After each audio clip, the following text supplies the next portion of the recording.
Hey guys, it's Nate, aka TheFutAccountant. Welcome back to the channel. I want to talk about a video today by request, icon trading, how to trade with icons, and we'll look at UCL cards a little bit as well, because they're both kind of similar in the way that they work. First off, trading with icons, it is so much fun. Some of the most fun trading that I have done ever. Ones to watch is exciting because it's based on real life football.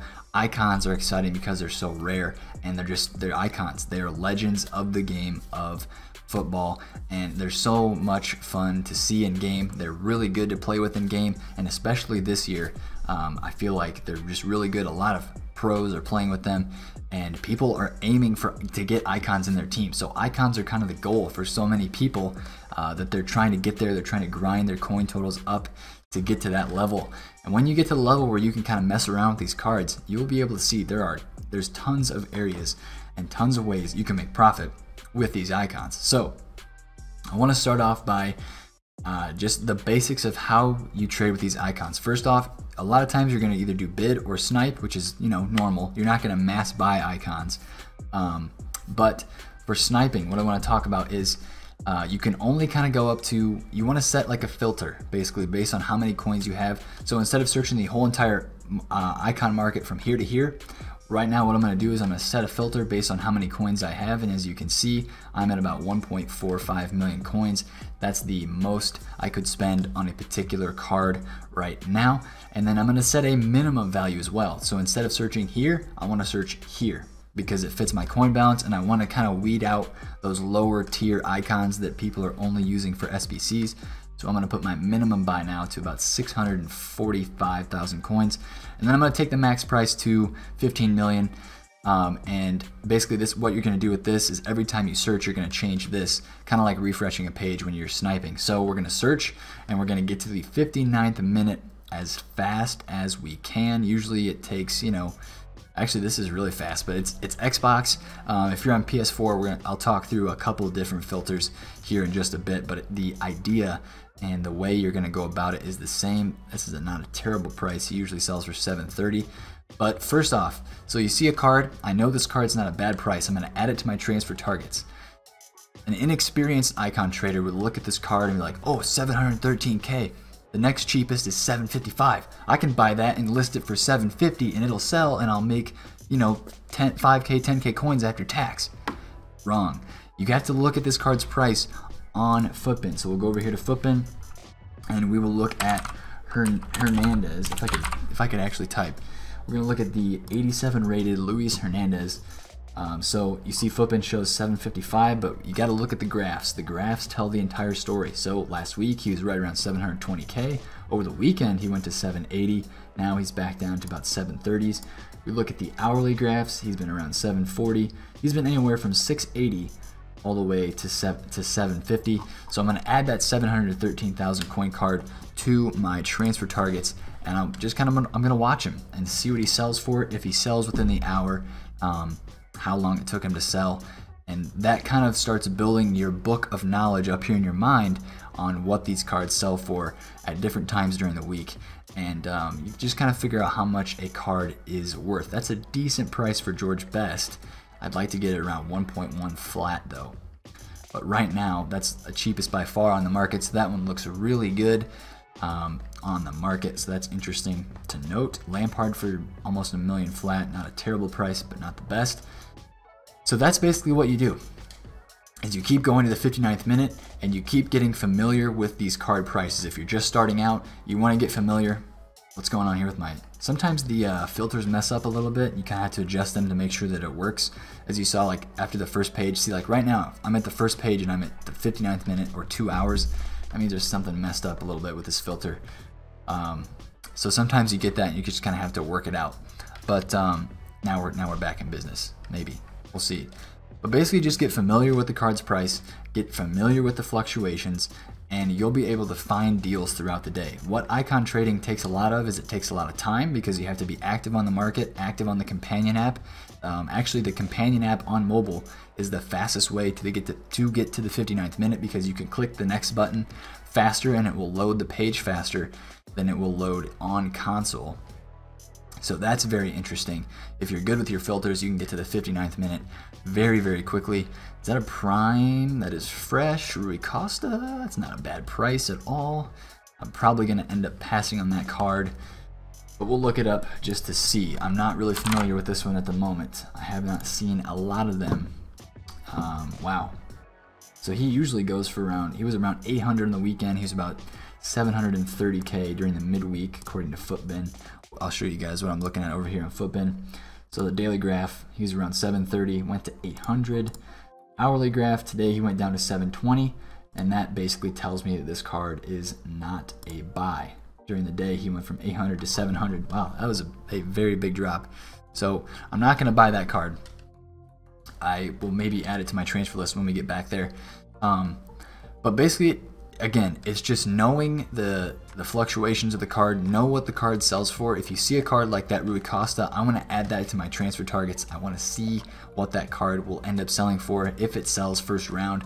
And that also can allow me to, if somebody ends up undercutting that card, I can search it very quickly with the compare price feature on the transfer list. So let's back out here now, go into the transfer list and see what's going on in here. I've watched a few cards. Also, watch cards that go on open bid. This Verone card, he was about 800K this weekend, and he's going for, this card was listed at 760K by now. It went for 756 on bid, so you know people are willing to pay somewhere around the 750K range for that card.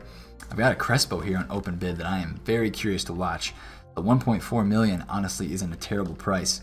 Usually that would sell instantly or within the hour for a prime Crespo, and these Socrates prices are very low too, so I'm watching this like a hawk. If I see one come out at about 1.13 or 4, I'll probably look at buying that card. So I talked about the PS4 filter. On Xbox, there's not as many live transfers, so it's easier to get to the 59th minute without a filter.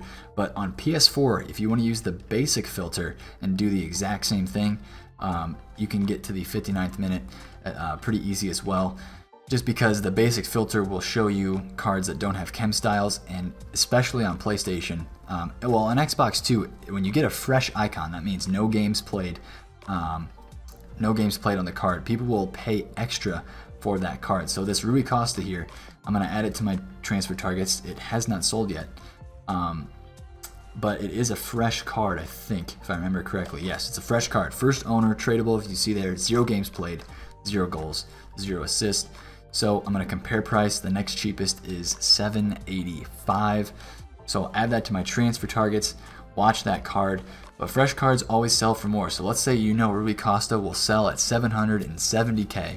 You snipe one for 700K flat. You can honestly list that card for, if you have a little bit of time, if you're not hurting for coins, you can list that card for 785, 790K and get an extra 10 to 15K out of that card because it is fresh. And that's one big thing about selling icons. People are willing to pay the big bucks for a fresh icon, especially on a rewards day like Thursday when people are buying their teams. One other tip about icons: get yourself some concept squads of the icons that you want to trade with, the icons that are popular, the icons that are actually have demand. Some guys like this middle Gattuso, he was around 500K before the icon SBC came. So not a lot of people are really willing to pay the price now, 630K for this card, just because, I mean, it wasn't even going for, it was going for 100K less than that before that SBC came out. So kind of figure that out about cards. You don't want to mess with the cards that are anything below 700K. 700K to 1,000,000 coins and above that as well, obviously, are the cards to mess with. Don't mess with the cards that are down at the discard SBC value. But concept squads are very helpful, especially if you're just learning the prices. What you can do is you can just put a concept squad up, go through that concept squad every couple hours. If you're on your phone, on the companion app, on the web app, or even on console, you can just roll through a squad like this really quick, check for deals, check and see what that card's price is in that moment, add it to your transfer list, see if it sells, and keep making mental notes as you watch these cards and as you watch their prices.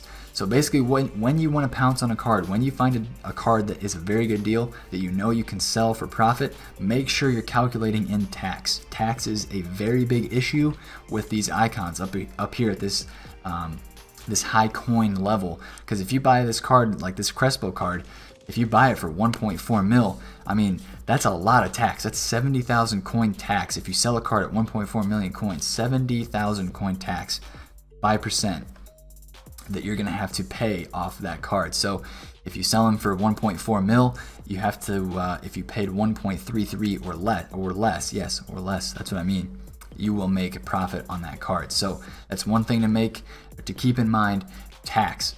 All right, one last thing I want to talk about, UCL cards. If you don't have 700,000 coins, if you're on a budget from like 200K to 700K, UCL cards are the way to go using the same method. Add to your transfer targets, use Footbin, know what that card's been going for, and you can mess around with the trades and the snipes and the bids on the fluctuation of these cards as well. Since they are very rare, they're not as rare as some icons, but they are still very rare, and they have high demand because the card design is really awesome, and their stat boosts over the card's normal stats. So again, focus on popular players like this Mendy card. He's like the best Premier League left back right now in terms of stats. You have special cards like Fernandinho, stuff like that, cards that have good nations, good leagues, Premier League cards, of course, and cards that people use. Cards that you see a lot of in the weekend league. I mean, those are cards that are popular. Make note of cards that you see in teams that you play against when you play online. And honestly, just keep getting familiar with the price ranges. And it's all about the quick flips. It's all about the quick flips. You don't want to hold on to these cards for long. I'm selling a Nedved right now. It's kind of probably gonna have to list it overnight. His price went down a little lower today, so I'm barely in the profit range right now. Hopefully I can get a buyer for that card, or else I might just have to take out maybe a small loss or break even on that card right there. We got a Fred to sell to a lazy buyer as well. That was nice. So hopefully this helped you guys out with how to trade icons. It's not easy, but it is so much fun when you get it down. And always, if you think a card is a good deal, you get to the 59th minute, make sure you head over to Footbin. Make sure you type in that player's price and look at the graphs, because you don't want to make a mistake and panic buy a card to find out that it actually sells for 50K or 100K less than what you bought it at, because the prices fluctuate all the time. Like right now, Rui Costa is 900K on PlayStation. Let's look at the daily graph. Is he really 900K? See, 900K is high on PS. Let me get this Xbox graph out of here and look at PS. Come on. There it is. So actually, that's a decent price for him on PlayStation, where you would want to sell him at 900K. Look, today during the day, he got down to 854. If you bought him in the 840 range, if you bought that card for 844 and you're selling it right now for 900K, you'll make a little bit of money on that card, about 10,000 coins profit. So that's just one thing to look at, and especially if one card, let's say it sells for 900K, like this Rui Costa is at 900K right now, and it's a little bit higher than usual. Take advantage of that. Somebody might come along and buy that card, and they might end up overpaying, but they don't know that. They think they're getting a deal because you listed at 895. And that looks like a deal at the time. So hopefully you guys learned a lot through this video. Hopefully you guys can make some coins on icon trading. If you have any questions, pop them down below in the description. I'll help you guys out to the best of my abilities. It's so much fun trading with these cards. Don't be nervous. Be bold, make some moves, but also be smart and know your stuff, know your prices, and you'll be able to make some coins trading with icons and UCL cards. It's been Nate, the Foot Accountant. Catch you guys later. Peace out.